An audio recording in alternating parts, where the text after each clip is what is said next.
Judayam g'alati fobiyalar. Birinchi qism. Hippopotamonstrosesquipedaliaphobia. Voy vo. Hippopotamonstrosesquipedaliaphobia. Bu uzun so'zlardan qo'rqish. Ironiyani qarang. Arachibuteraphobia. Kulgili, lekin bu yer yong'oqmoyi taligiga yopishib qolishdan qo'rqish. Anatidaephobia. Bu o'rdak sizni kuzatayotgandek tuyulishi. Paganophobia esa diqqat qiling, bu soqolli erkaklardan qo'rqish. Nomofobiya esa menimcha ko'pchiligimizda bor. Bu telefonsiz qolishdan qo'rqish. Genofobiya bu tizzalardan qo'rqish.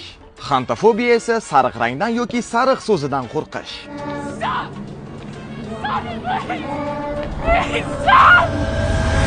Ergofobiya esa menimcha aniq ko'pchilikda bor. Bu ishlashdan qo'rqish.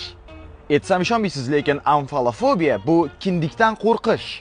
Fobofobiyani menimcha tushundingiz. Agar tushunmagan bo'lsangiz, tayyor turing. 3 2 1. Bu fobiyadan qo'rqish. Siz yana qanaqa fobiyalarni bilasiz? Kommentariyaga yozib qoldiring.